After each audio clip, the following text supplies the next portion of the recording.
नमस्कार साथियों।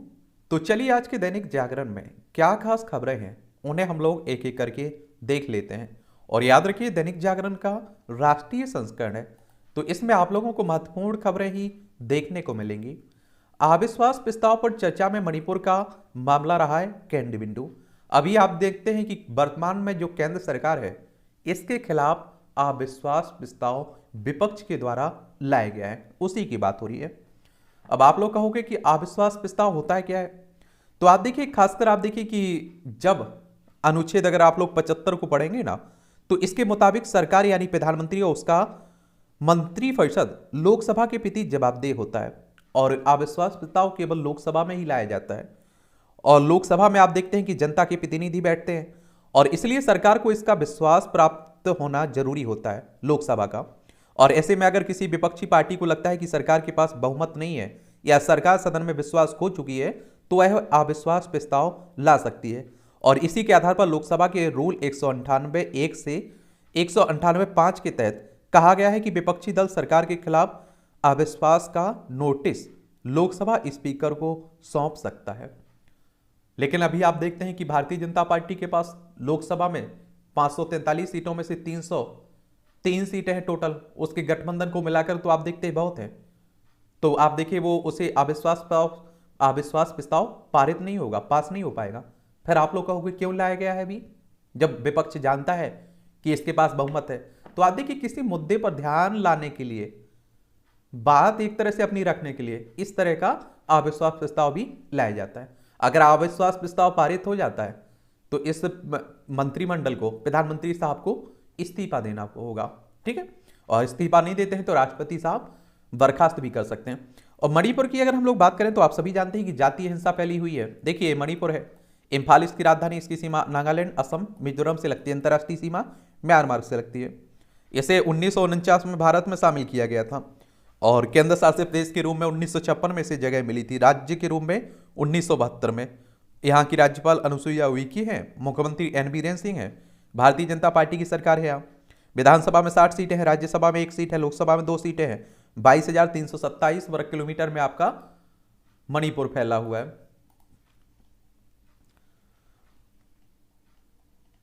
प्रधानमंत्री ने विपक्षी गठबंधन को बताया घमंडिया। ये आप देखते हैं कि अभी इंडिया के नाम से जो गठबंधन बना है ना विपक्षियों का 2024 के लोकसभा चुनाव के लिए, उसी की बात हो रही है।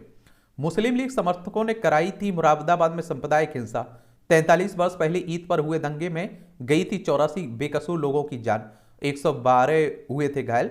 40 वर्ष बाद विधानमंडल में रखी गई, आप देखते हैं कि जस्टिस सक्सेना आयोग की 458 पन्ने की रिपोर्ट। साजिशन 2 झूठी FIR कराई गई थी, हिंसा में हिंदुओं, RSS और भाजपा की नहीं मिली थी कोई भूमिका। ये आप देखिए कब की बात हो रही, 13 अगस्त 1980 की बात हो रही है, सोचिए। 3D इमेज से खंगाला पश्चिमी दीवार पर अतीत, इस ज्ञानवापी के सर्वे का मामला चल रहा है और सुबह 8:30 बजे से शाम 5 बजे तक 2 पालियों में ASI टीम ने किया सर्वे और टूटे खंभे की आकृतियों की आभासी तस्वीर सर्वे की टीम के पूरा विशेषज्ञों ने तैयार की है। अब आप देखिए, इस पर होना दीजिए, लास्ट में क्या होता है उसके बारे में हम लोग बात करेंगे। इसका इतिहास बस आप लोग याद रखिएगा। कहते हैं कि शिव भगवान के मंदिर को ये मस्जिद बनाई गई है, ठीक है। हिंदू राष्ट्र के प्रश्न पर कमलनाथ बोले यहाँ 82% हिंदू है। ये मध्य प्रदेश के आप देखते हैं कि पूर्व मुख्यमंत्री है और अब चुनाव भी है तो ये भी खूब हिंदू हिंदू कर रहे हैं। 6 माह के उच्च स्तर पर पहुंचा गेहूं का मूल्य, ये मूल्य की बात हो रही, गेहूं की बात हो रही है। राहुल गांधी को वापस मिला सरकारी बंगला, देख लीजिए, उनकी अभी लोकसभा सदस्यता बहाल कर दी गई ना। अनुच्छेद 370 पर ब्रेक्जिट जैसे जनमत संग्रह की जगह नहीं है। सुप्रीम कोर्ट की संविधान पीठ ने कहा है कि जम्मू कश्मीर से अनुच्छेद 370 हटाने को लेकर ब्रेक्जिट जैसा जनमत संग्रह कराने का सवाल ही नहीं उठता है। राज्य को स्वायत्ता देने वाले इस अनुच्छेद को हटाना संवैधानिक रूप से उचित या नहीं, पर जिस तरह जिरह के दौरान सर्वोच्च न्यायालय ने स्पष्ट किया, भारतीय संविधान रूप से एक लोकतांत्रिक देश है। जम्मू कश्मीर से 370-35 हटा के जम्मू कश्मीर को 2 भागों में बांट दिया गया, लद्दाख और जम्मू कश्मीर दोनों केंद्र शासित प्रदेश है। और आप देखिए जम्मू कश्मीर में दिल्ली की तरह विधानसभा भी होगी। जमीन घोटाले मामले में झारखंड के CM हेमंत सोरेन को ईडी का समन, ईडी यानी कि इन्फोर्समेंट डायरेक्टरेट की बात हो रही, प्रवर्तन निदेशालय की। और आप देखेंगे इसकी स्थापना कब हुई थी, 1 मई 1956 में नई दिल्ली में हेडक्वार्टर देखने को मिलेगा। और झारखंड, अगर हम लोग बात करें झारखंड की, तो इसके बारे में भी जान लीजिए आप लोग। देखिए ये आपका झारखंड है, रांची इसकी राजधानी है। 15 नवंबर सन 2000 में आप देखते हैं कि ये बिहार से अलग करके बनाया गया था राज्य। इसकी सीमा आप देखिए बिहार से लगती है, उत्तर प्रदेश, छत्तीसगढ़, उड़ीसा और पश्चिम बंगाल से लगती है। यहाँ आप देखते हैं कि राज्यपाल सीपी राधाकृष्णन है, मुख्यमंत्री हेमंत सोरेन है, विधानसभा में 81 सीटें हैं, राज्यसभा में 6 सीटें हैं, लोकसभा में 14 सीटें हैं। 79,716 वर्ग किलोमीटर में आप देखते हैं कि ये फैला हुआ है आपका, ठीक है, झारखंड। स्कूल से निकलने वाला हर बच्चा पहुंचेगा उच्च शिक्षा की ड्यूडी तक। ये 2035 तक उच्च शिक्षा के नामांकन का अनुपात को 50% करने का लक्ष्य। 4 वर्षीय स्नातक कोर्स भारतीय भाषाओं में उच्च शिक्षा देने की पहल। मौजूदा समय में उच्च शिक्षा का सकल नामांकन दर सिर्फ 27% है। इसमें सुधार के लिए शिक्षा मंत्रालय ने 4 वर्षीय ऐसे स्नातक कोर्स की शुरुआत की जिसमें छात्रों को बनाया जाएगा स्किल्ड इंटर्नशिप और भी कराया जाएगा। और आप देखिए नई जो शिक्षा नीति आई हुई है इसमें बहुत सारी अच्छी बातें कही गई हैं। अभी आप देखते हैं कि लोग पीएचडी कर लेते हैं और वो वर्क 4 का पेपर डालते हैं, ग्रेड 4 के लिए नौकरी के लिए तैयारी करने लगते हैं, तो आप देखिए उनमें स्किल नहीं रहता है। अब वो स्किल बनाने की बात हो रही है तो वो कहीं भी आराम से नौकरी पा सकते हैं। ये आपकी राष्ट्रीय राजधानी दिल्ली से जुड़ी खबरें हैं।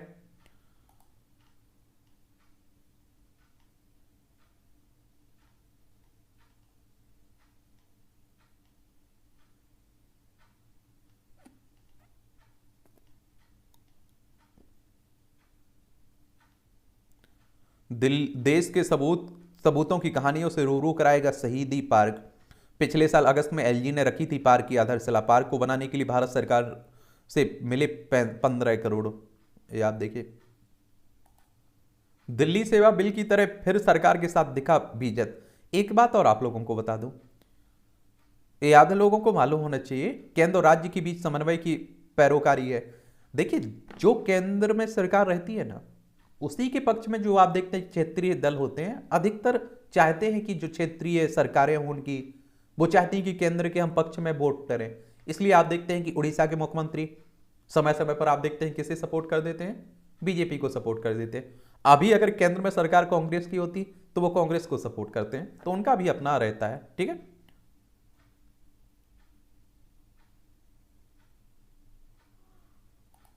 ये संसद टीवी पर सरकार उपलब्धियों इसका दिख भड़का विपक्ष है, आप देखें।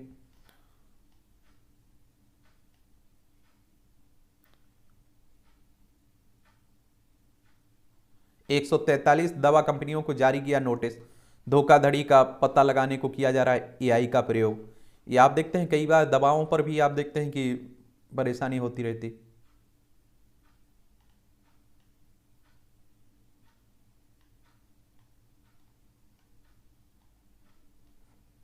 स्वतंत्रता दिवस समारोह में आएंगे अमेरिकी सांसद।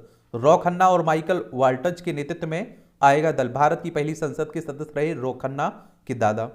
और मुंबई में भारतीय कॉरपोरेट जगत के प्रतिनिधियों से करेंगे मुलाकात। भारत अमेरिका में के निवेश संबंधों को लेकर बात भी होगी।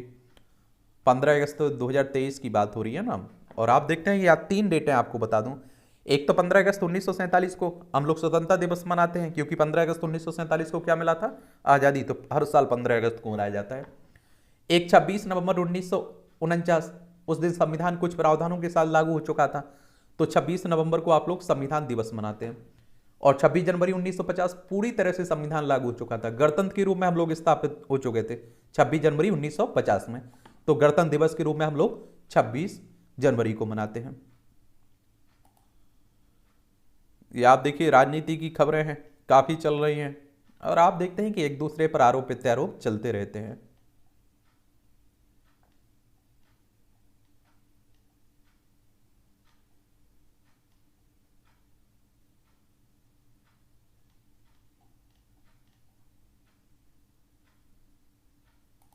बस राजनीति के बारे में एक आपको बात याद रखनी है।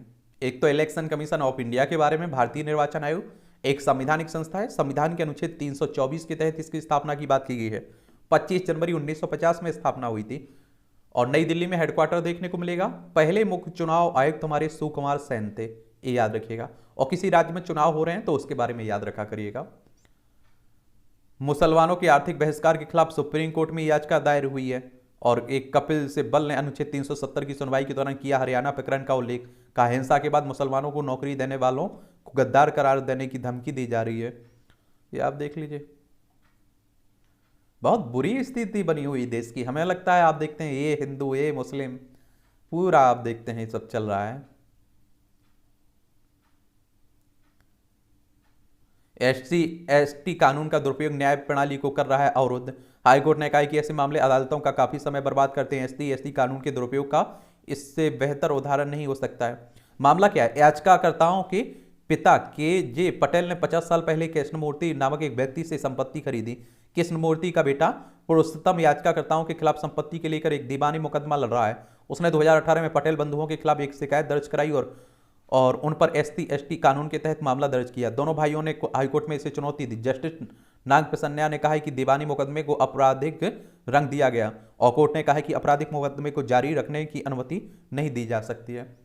तो आप लोगों को एक बात मालूम होना चाहिए, बहुत सारे आप देखते हैं कि कानून, जैसे आप देखिए महिलाओं के लिए कानून बनाए हुए हैं। अभी आपने हाल ही में सुप्रीम कोर्ट ने उस पर भी टिप्पणी की कि बहुत सारे उसके भी दुरुपयोग हो रहे हैं, SC/ST कानून के भी दुरुपयोग हो रहे हैं। तो आप देखते हैं कि वो आपके पास मोबाइल है, सीधी सी बात, आप उसका उपयोग भी कर सकते हैं, दुरुपयोग भी कर सकते हैं। इसी तरह का कानूनों में भी रहता है। ठीक है, तीनों सेनाओं में बेहतर तालमेल लाएगा अंतर सेवा संगठन बिल। लोकसभा के बाद राज्यसभा में ध्वनिमत से पारित हुआ। राजनाथ बोले, देश का रक्षा बजट GDP का 5 से 6% भी संभव है। चलिए, और पारित कर दिया गया। विधेयक में अंतर सेवा संगठनों में कमांडर इन चीफ और ऑफिसर इन कमांड को ऐसे संगठनों में सेवारत या उससे जुड़े कर्मियों के संबंध में सभी अनुशासनात्मक प्रशासनिक शक्तियों के साथ सशक्त बनाने का प्रयास किया गया। और वर्तमान सशक्त बल कर्मियों को उनके विशिष्ट सेवा अधिनियमों सेना अधिनियम 1950, नौसेना अधिनियम 1957 और वायुसेना अधिनियम 1950 में निहित प्रावधानों के अनुसार नियंत्रित किया जाता है।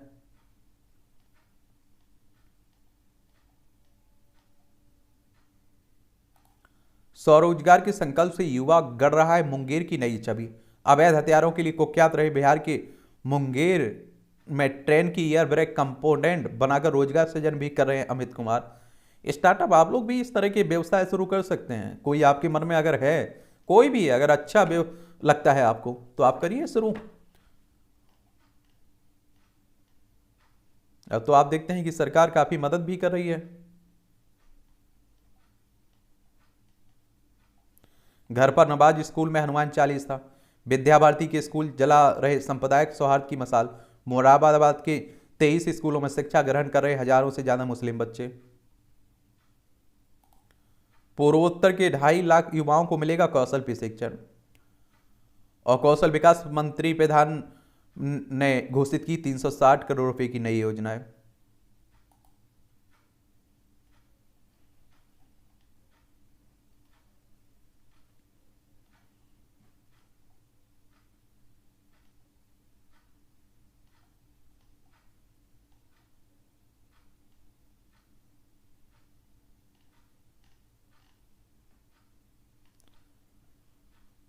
देश में API के उत्पादन से 25% तक सस्ती होंगी दवाएं। और ऐसे समझे कैसे सस्ती होंगी दवाएं, ये आप देखते हैं कि भारतीय फार्मा उद्योग 90% API चीन से खरीद करता है। किससे? चीन से खरीद करता है। API यानी कि एक्टिव फार्मास्यूटिकल इंग्रेडिएंट्स, यानी कि आप देखिए कच्चे माल के लिए उद्योग को चीन पर निर्भर रहना पड़ता है ना, उसी की बात हो रही है। इस पर 12% एंटी डंपिंग बाद 10 से 15% तक इंपोर्ट ड्यूटी लगती है, जो कि फार्मा उद्योग के को दोनों देनी पड़ती है। लीवर संबंधी रोगों की दवा में प्रयोग होने वाली डॉक्सीकोलिक एसिड चीन से खरीदा जाता है। इस पर एंटी डंपिंग व इंपोर्ट ड्यूटी 25% ली जाती है। फार्मा उद्योग को यह एसिड टैक्स सहित 16,000 रुपये प्रति किलो पड़ रहा है। देश में ऑर्सोडॉक्सिकोलिक एसिड का उत्पादन होने से एंटी डंपिंग और इंपोर्ट ड्यूटी नहीं लगने से उद्यमियों को यह 4,000 रुपये सस्ता मिलेगा। उत्पादन लागत कम होने से दवाओं के दाम भी कम होंगे। बिल्कुल सही बात है। अब आप देखेंगे कि ये संपादकीय पाठ है, इसे भी आप लोग पढ़ा करिएगा। ये प्रीलिम्स में, मुख्य परीक्षा में, इंटरव्यू में, हर जगह आपको मदद करते हैं। एक सामान्य जानकारी आपको मिलती है। इस्लाम से मोह भंग का बढ़ता रुझान। तो आप देखें बीते दिनों समान नागरिक संहिता को लेकर जारी विमर्श के बीच मुस्लिम समाज के नेताओं की जैसी प्रतिक्रिया आई, उससे यही लग रहा है कि यह समाज रूढ़ियों को छोड़कर प्रगति के पथ पर आगे बढ़ने के लिए तैयार नहीं है। समान नागरिक संहिता का मतलब है कि सबके लिए समान कानून की बात हो रही है। आप देखते हैं क्रिमिनल कानून तो सबके लिए बराबर है, लेकिन आप देखते हैं कि सिविल कानून, यानी कि आप देखिए शादी की बात कर लीजिए, विवाह की बात कर रहा हूं, तलाक की बात कर लीजिए, या संपत्ति में बंटवारे की बात कर लीजिए, बच्चा को गोद लेने की बात कर लीजिए, अलग अलग जातियों में, अलग अलग धर्म में, समुदाय में अलग अलग देखने को मिलती है, तो उन्हें एक करने की बात हो रही है। तो आप देखेंगे कि यही कारण है कि एक बड़े हिस्से का अब इस्लाम से मोहभंग हो रहा है। इस रुझान के बीच 8 वर्ष पहले गोवा में आयोजित एक अंतर्राष्ट्रीय सम्मेलन में कूनराड एल एस्टर की टिप्पणी याद आ जाती है। प्रख्यात भारतविद एल एस्टर ने कहा था कि मुसलमानों को कहना चाहिए कि मुस्लिम होने में अब कोई मजा नहीं है। कुछ लोगों ने इसे इस प्रकार विख्यापित किया कि मुसलमानों को ईसाई बनने के लिए कहा जा रहा है, लेकिन ऐसा करने वाले भूल गए थे कि कॉनराड स्वयं ईसाई पंथ त्याग चुके हैं। दरअसल उनके बयान का भाव वही था जो आज अनेक पूर्व मुस्लिम बोल रहे हैं। इन पूर्व मुस्लिमों को सामान्य रूप से एक्स मुस्लिम कहते हैं, जिनकी संख्या निरंतर बढ़ने पर है। इस्लाम की कमजोर पड़ती आभा के इस रुझान को इस्लामी नेता 5 वर्ष पहले भी झुठला रहे थे, और उनका दावा था कि चंद एक्स मुस्लिम समय बर्बाद कर रहे हैं, कोई मुसलमान इस्लाम नहीं छोड़ता। हालांकि आज मुस्लिम देशों से आ रहे आंकड़े ही इस दावे को खोखला बता रहे हैं। कुछ एक्स मुस्लिम समूहों के 16 लाख तक समुदाय फॉलोवर हो गए हैं। इसमें इंटरनेट मीडिया की भी अहम भूमिका रही है, जिससे आप देखिए दुनिया के किसी भी कोने में रह रहे मुस्लिमों को हर बात खुद जानने परखने की सुविधा मिली है। इंटरनेट की मदद से खोजी मुस्लिमों ने मूल इस्लामी स्रोतों को खंगाला और उनकी विसंगतियों, अंतर्विरोधों और मनमाने दावों को मूल पुस्तकों, सर्वमान विवरणों से भी ही खंडित किया। दुनिया भर के उलमा, मरकज, मदरसे और इमाम उनके तर्कों के समक्ष निरुत्तर हैं। जाकिर नाइक जैसे पंथ प्रचारकों को भी इसकी तपिश झेलनी पड़ी है, और आप देखिए नाइक के बड़ी तादाद में फॉलोवर घटे हैं। और आप देखेंगे कारण यह है कि नाइक जैसे प्रचारक भी अब प्रबुद्ध एक्स मुस्लिमों के साथ खुले वाद विवाद से कतराते हैं। पहले मूल इस्लामी स्रोतों को पढ़ने जानने वाले नगण्य थे और उन्हें कोई मंच भी उपलब्ध नहीं था। अब आप देखिए अरबी फारसी जानने वाले तथा मुल्ला मौलवियों के सभी तर्कों कहानियों से परिचित मुस्लिम भी उन्हें चुनौती दे रहे हैं। बिना अरबी जाने या फिर आप देखिए बिना मदरसे में पढ़े कोई इस्लाम को नहीं समझ सकता। या फिर आप देखिए कुरान की आयतें कठिन हैं, जैसे पुरानी दलील बेईमानी हो रही है। इस बदलते परिदृश्य का प्रभाव इस्लामी संस्थानों पर भी पड़ रहा है। काहिरा के प्रसिद्ध विश्वविद्यालय अल अजहर ने हाल ही में कहा मुस्लिम स्त्रियों का हिजाब बुर्का सांस्कृतिक परंपरा है, न कि इस्लामी। यह एक कथन पूरे मुस्लिम जगत की दर्जनों बंदिशें खोलने की राह दिखाता है। दुनिया भर में आप देखिए मुस्लिम लड़कियों पर बुर्के को जबरदस्ती थोपा जाता है। इसे ठुकराने पर मजहबी हुक्म के हवाले से प्रताड़ित किया जाता है। और अब यदि शीर्ष इस्लामी अकादमियां ही इस पर अपना सुर बदल रही हैं, तो यह एकाएक नहीं हुआ है। अल अजहर का रुख दर्शाता है कि कट्टरता वाली दलीलें कमजोर पड़ रही हैं। इसी तरह आप देखिए जॉर्डन के ओकाफ मंत्रालय की सीख रहे यूसुफ अबू खलब का कहना है कि मैं 5 वर्ष तक इमाम रहा और अब मैं इस्लाम नहीं मानता, और अनेक शेख और इमामों को जानता हूं जो इस्लाम में विश्वास करने का दिखावा करते हैं, किंतु असल में वे उस पर विश्वास खो चुके हैं। उनकी बातों में सच्चाई झलकती है, क्योंकि इस्लामी किताबें और मौलानाओं की बातें इतनी अंतर विरोधों से भरी हैं जिनका समाधान कठिन है। जैसे कुरान में लिखा है कि जिसे अल्लाह अनुमति दे वह इस्लाम में विश्वास कर सकता है, और इससे इस्लाम छोड़ने वाले एक्स मुस्लिम स्वतः निर्दोष ठहराते हैं, क्योंकि उनका इस्लाम छोड़ना अल्लाह की मर्जी से जुड़ा है। अब उसे दोषी कहना या दंडित करना जैसा उचित है। इस्लामी प्रचारक हमेशा यही कहते रहे हैं कि कुरान सदा से एक जैसी सुरक्षित नहीं है, जिसमें कभी कभी जोड़ा बदला नहीं गया है।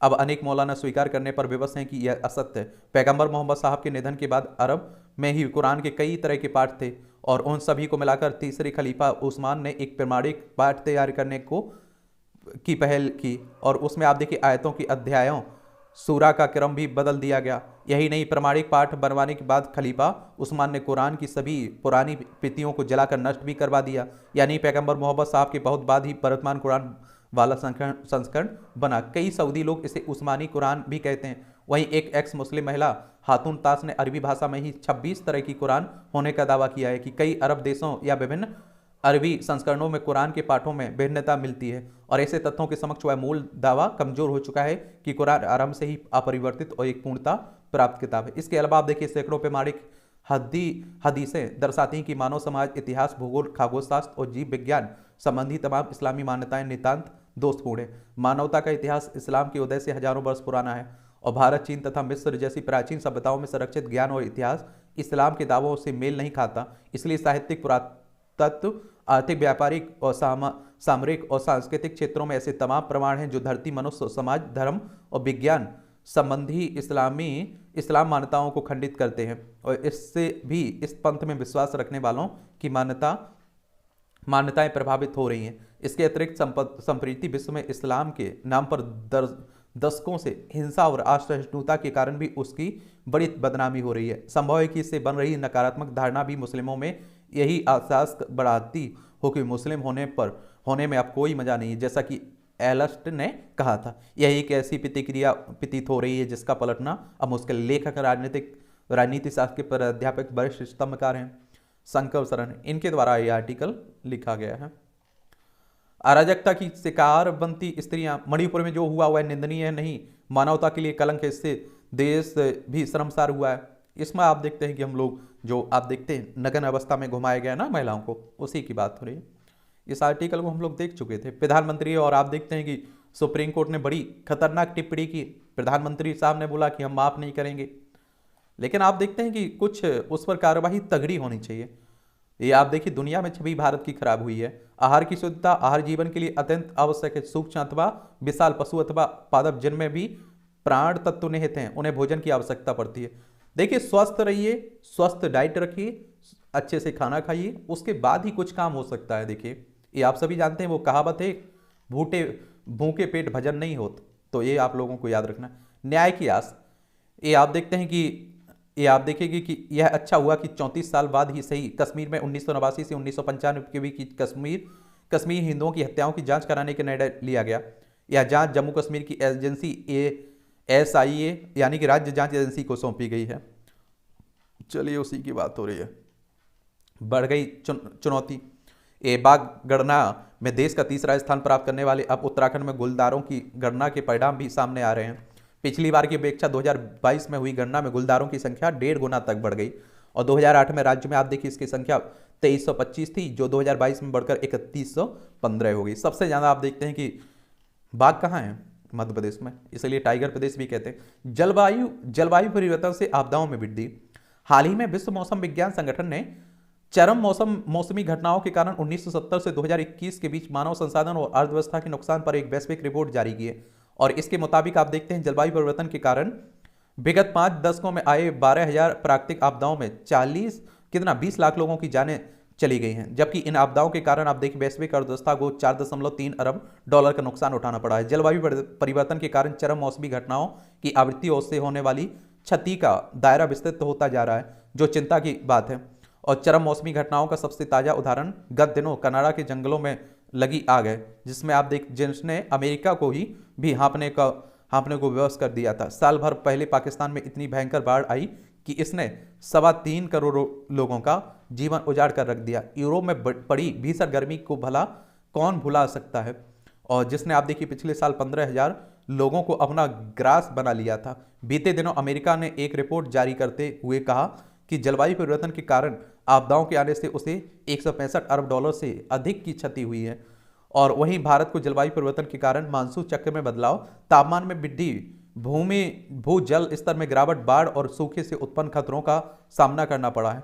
विश्व मौसम विज्ञान संगठन के अनुसार भारत में पिछले 50 वर्षों में विभिन्न प्रकार की 573 आपदाओं में 1,38,377 लोगों ने जान गंवाई है। यह सभी घटनाएं ग्लोबल वार्मिंग के चलते भविष्य में होने वाली बेहद तबाही की छोटी झलक प्रस्तुत कर रही हैं। वास्तव में आप देखते हैं कि विभिन्न मौसमी और जलवायविक आपदाओं के कारण धरती पर जीवन यापन मुश्किल होता जा रहा है। चरम मौसमी घटनाओं का सबसे प्रमुख कारण जलवायु परिवर्तन है। मानव गतिविधियों के कारण वैश्विक जलवायु में तेजी से बदलाव आ रहा है। भारत सहित दुनिया के कई देश इसकी चपेट में है। चरम मौसमी घटनाओं का समाज, अर्थव्यवस्था और पारिस्थितिकी तंत्र पर गंभीर प्रभाव पड़ा है। जलवायु परिवर्तन का खतरा कम करने के लिए ठोस प्रयासों की दरकार है, अन्यथा जलवायु संकट मानवता सभ्यता के अंत का सबसे बड़ा कारण बन जाती है। जलवायु परिवर्तन को रोकने के लिए अपने कार्यों एवं व्यवहारों में बदलाव लाने की आवश्यकता है। इस दिशा में जीवाश्म ईंधन से दूरी और अक्षय ऊर्जा स्रोतों पर निर्भरता बढ़ाना, प्रदूषण में हिस्सेदारी न करना, वरना वनों की रक्षा, स्मार्ट कृषि को बढ़ावा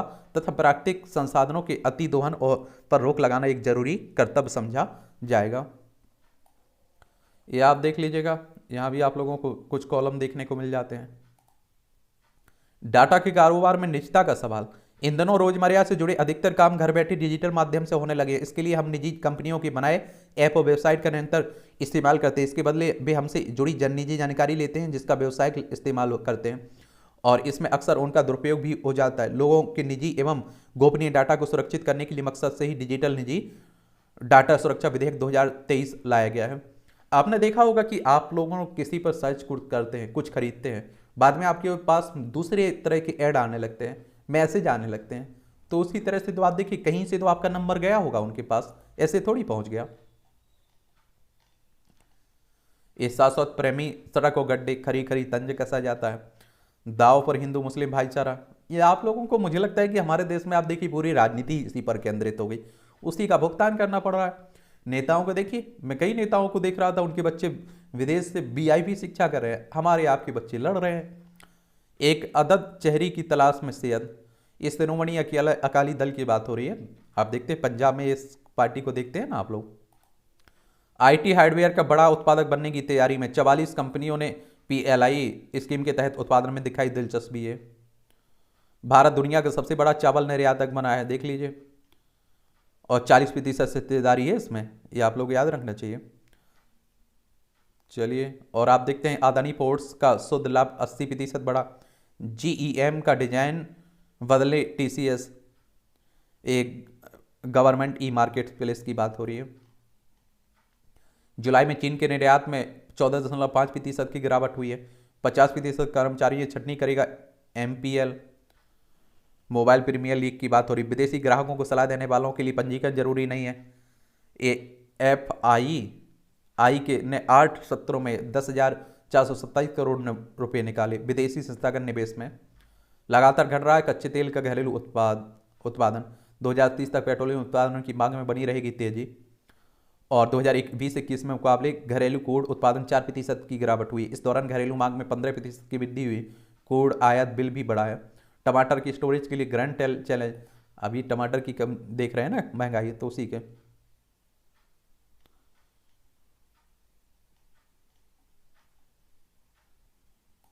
ये आप देखिए, आगरा के फुटवेयर जलेसर के घुंघरू को जीआई टैग मिला है, उत्तर प्रदेश के 54 उत्पादों की सूची में शामिल, और 2020 में किया गया था आवेदन। आगरा के फुटवेयर कैपिटल बनने की जैसी आज जलेसर का होगा विकास इससे।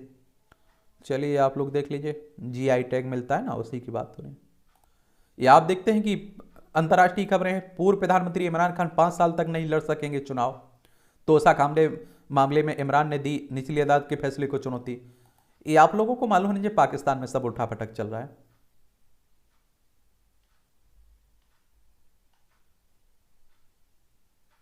प्रधानमंत्री मोदी दक्षिण अफ्रीका में ब्रिक्स शिखर सम्मेलन में लेंगे भाग। दक्षिण अफ्रीका सरकार ने सम्मेलन में भाग लेने की अफवाह की खारिज की है। आईसीसी वारंट के कारण रूस के राष्ट्रपति वर्चुअली भाग लेंगे। ब्रिक्स इस तरह के देखिए जो संगठन है, चाहे वो राष्ट्रीय संगठन हो या अंतर्राष्ट्रीय संगठन हो, उनके बारे में आप लोग जरूर याद रखिएगा। और ब्रिक्स की बात अगर हम लोग बात करें ना, तो इसमें आप देखते हैं कि ब्राजील हो गया, रूस हो गया, भारत, चीन, दक्षिण अफ्रीका की अर्थव्यवस्थाओं का एक समूह है ये, ठीक है। और 2010 में पूर्व में ब्रिक में दक्षिण अफ्रीका को शामिल किया गया था, फिर इसका नाम पूरा ब्रिक्स हो गया, पहले दक्षिण अफ्रीका शामिल नहीं था इसमें, ठीक है। चलिए, तो ये भी आप लोग याद रखिएगा। ये आप लोगों से यहाँ भी, श्रीलंका में सचिन तेंदुलकर ने की बच्चों को पोषक आहार देने की बात काला, अच्छी बात। मानवाधिकार को लेकर भारत से सवाल उठाते रहेंगे, अमेरिका कह रहा है। देखिए, अमेरिकी सदन में 15 अगस्त को राष्ट्रीय दिवस के रूप में मनाने का प्रस्ताव पेश हुआ है। ये आप देखिए, अब तक का सबसे गर्म महीना रहा है जुलाई में विश्व का औसत तापमान 16.95 डिग्री सेल्सियस दर्ज हुआ है। अमेरिका के दक्षिण पश्चिम और मैक्सो, यूरोप और एशिया में लू जारी रही। रूस भी भेजेगा चंद्र पर अपना यान। इसरो के चंद्रयान 3 मिशन के बाद अब रूस भी चंद्र मिशन लॉन्च करने की तैयारी में है। लूना 25 नाम से रूस लगभग 47 वर्ष बाद चंद्रमा पर अपना कोई लैंडर मिशन भेज रहा है। स्पेस एजेंसी रॉस्को रॉस्कोसमॉस के अनुसार इसी माल लैंडर चंद्र लैंडर मिशन के तहत लूना 25 को भेजा जाएगा। मंगलवार को इस विशेष वाहन से बोस्टोचन कोस्मोड्रॉन लॉन्च पैड तक ले जाया गया। देख लीजिए, ये आप देखते हैं खेल का क्षेत्र है और क्रिकेट हमारे देश में सबसे ज़्यादा आप देखते हैं कि पसंद किया जाता है, तो देखते रहा करिएगा। बीसीसीआई ने एक 1159 करोड़ आयकर भरा। देखिए, भारत ने 26 पदकों के साथ समाप्त किया अभियान। भारत ने विश्वविद्यालय खेलों में अपने अभियान का अंत अब तक का सर्वश्रेष्ठ प्रदर्शन करते हुए 26 पदक जीते हैं, जिसमें 11 स्वर्ण हैं, 5 रजत हैं और 10 कांस्य पदक हैं। क्रिकेटर मनोज तिवारी ने संन्यास का फैसला लिया है। किसी खिलाड़ी चर्चा में बना हुआ है तो वो किस खेल से संबंधित है, एक जरूर आप लोग याद रखेंगे। ये भारतीय टीम की अगुवाई करेंगे नीरज चोपड़ा। विश्व एथलेटिक्स चैंपियनशिप की बात हो रही है। मैचों के प्रसारण करने वाली वेबसाइट करें ब्लॉक, कोर्ट कह रहा है अवैध तरीके से क्रिकेट मैच का प्रसारण करने वाली शान अनुप्रिया ने जीते। भारत की शान गांगुली और अनुप्रिया वालियाडस्सी ने ट्रिनबागो में चल रहे राष्ट्रमंडल युवा खेलों में लड़कों की 400 मीटर व्यक्तिगत मेडल, तैराकी स्पर्धा और लड़कियों की गोला फेंक स्पर्धा में क्रमशः रजत और कांस्य पदक जीता है। उसने ने कोलंबिया को पहली बार क्वार्टर फाइनल में पहुंचा है। फुटबॉल की बात हो रही है। वीनस विलियम्स को क्रीज के हाथों पहले ही दौर में मिली हार है, आप देखेंगे। दिग्गज अमेरिकी खिलाड़ी हैं वीनस विलियम्स।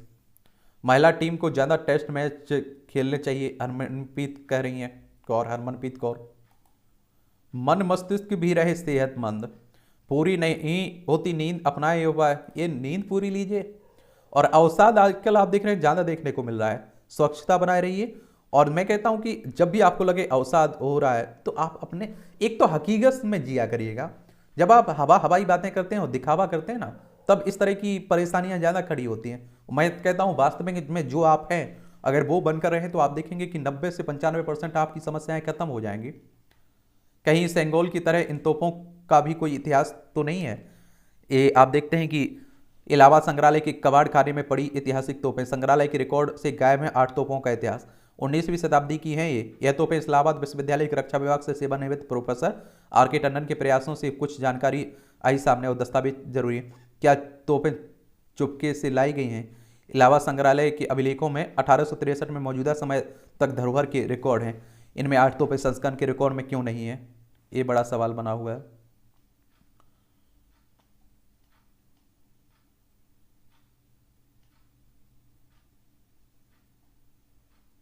एक ग्राहकों की संतुष्टि के मामले में भोपाल एयरपोर्ट देश में अव्वल है। 56 हवाई अड्डों को सर्वेक्षण में शामिल किया गया था।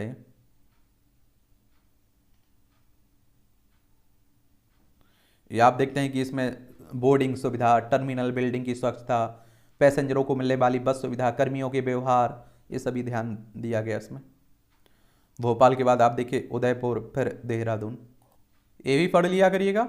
इटली में रखी गई थी पीसा की झुकी मीनार की नींव। 1173 में आज ही के दिन इटली की में पीसा की झुकी मीनार का निर्माण शुरू हुआ था। कई युद्धों और कर्ज के कारण निर्माण कार्य कई बार बाधित हुआ और अंततः आप देखिए 1300 में यह बनकर तैयार हुई और नींव बनाने में एक विशेष मुलायम मिट्टी के इस्तेमाल की वजह से यह मीनार झुक गई। इसमें लगभग 4 डिग्री का झुकाव है और सरकारी खजाने को लूट कर क्रांतिकारियों ने दी अंग्रेजों को चुनौती। 1925 में आज ही शाहजहांपुर से लखनऊ आ रही ट्रेन को काकोरी में रोककर ब्रिटिश सरकार के खजाने को लूट लिया गया और ये लूट को रामप्रसाद बिस्मिल, अशफाक उल्ला खां, राजेंद्र लहिड़ी सहित 10 क्रांतिकारियों ने अंजाम दिया था। इस घटना ने ब्रिटिश सरकार को हिलाकर रख दिया था।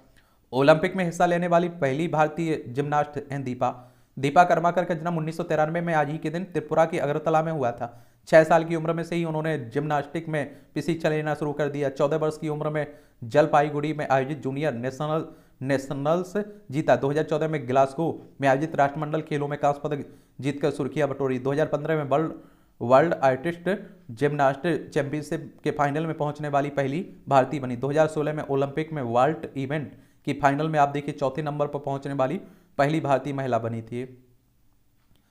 कंजर, ये आप देखिए पुरस्कृत तस्वीर राइजिंग टुगेदर। ब्रिटिश ऑस्ट्रेलियाई खगोल शास्त्री और फोटोग्राफरों की संस्था सेंट्रल वेस्ट एस्ट्रोनॉमिकल सोसाइटी की वार्षिक एस्ट्रो फोटोग्राफी प्रतियोगिता में इस तस्वीर को प्रथम पुरस्कार के लिए चुना गया है। इस पिक्चर में ऑस्ट्रेलियाई फोटोग्राफर जॉग ली ने चमकदार आकाशगंगा के नीचे समुद्र तल पर उगते सूर्य को कैमरे में कैद किया है और इस प्रतियोगिता में अलग अलग वर्गों में सर्वश्रेष्ठ पिक्चरों का चयन किया गया है। सभा का ये आप लोग देख सकते हैं। कंजक्टिवाइटिस से कार्निया और मस्तिष्क को खतरा है। अध्ययन मरीजों की कल्चर जांच में पाया गया एफिडमिस और ऑरियस बैक्टीरिया मरीजों को ठीक होने में लग रहा है 10 दिन का अधिक और इनको ज़्यादा खतरा है। इसमें आप देखें क्या होता है कार्निया अल्जारिया, आंख के सामने वाले काले वाले हिस्से को कार्निया कहते हैं। इसमें घाव होने से प्रकाश की किरणें अंदर नहीं जा पाती हैं और कार्निया अल्सर कहते हैं। ऐसी स्थिति में आप देखिए जब ठीक होने पर माड़ा बन जाता है तो जो रोशनी को प्रभावित करता है। इसमें बचाव क्या हो सकते हैं? कंजक्टिवाइटिस से पीड़ित मरीज बार बार आंखों को छूने से बचे। अगर गलती से हाथ आंख में लग जाता है तो उसे तुरंत सैनिटाइज करें। रुमाल और तौलिया किसी को प्रयोग नहीं करने दें। कंजक्टिवाइटिस होने पर लेंस का प्रयोग आंख में कतई नहीं करें। ऐसी स्थिति में मरीज को धूल वाले क्षेत्रों में जाने से बचना चाहिए। तरण ताल और लंबे समय तक डिजिटल स्क्रीन का प्रयोग नहीं करना चाहिए। जलने और खुजली होने पर ठंडे पानी से आंखें छींटे लगाने चाहिए। मोटे लोगों की मस्तिष्क में अलग होता है भूख नियंत्रण केंद्र। देखिए अनुसंधान कह रहा है लंबे समय तक धूमपान करने वालों में नहीं दिखते हैं रोग के लक्षण। शोध में 40 से 80 वर्ष की आयु के 1379 लोगों को किया गया था भर्ती। परीक्षण के लिए 6 मिनट की पैदल दूरी व फेफड़ों की सीटी स्कैन के साथ श्वसन लक्षणों को किया गया आकलन। ट्रिपल हाई बाईपास सर्जरी के लिए चर्चा में है कालिन। ये अगर स्वस्थ आहार और नियमित दिनचर्या में व्यायाम को शामिल किया जाए तो शरीर बड़ी बड़ी बीमारियों को भी मात देता है। और ब्रिटेन के कालिन हैनकॉक ने कुछ ऐसा ही उदाहरण पेश किया है। कालिन ने दुनिया के सबसे लंबे समय तक जीवित रहने वाली ट्रिपल हार्ट बाईपास रोगी का गिनीज वर्ल्ड रिकॉर्ड अपने नाम किया। 30 साल की उम्र में कालिन को ट्रिपल हार्ट बाईपास सर्जरी करानी पड़ी थी। कालिन अब 77 वर्ष के हैं और बिल्कुल स्वस्थ हैं। गिनीज के अनुसार कालिन ने ऑपरेशन के 45 साल और 365 दिन पूरे कर यह रिकॉर्ड अपने नाम किया है। ये मूवियों से जुड़ी खबरें हैं, पढ़ना हो तो पढ़ सकते हैं आप लोग, छोड़ना है तो छोड़ सकते हैं। और इस तरह से आप देखेंगे कि आज के न्यूज़पेपर की कहानी खत्म होती है। आप लोग पढ़ते रहिए, एंजॉय करते रहिए।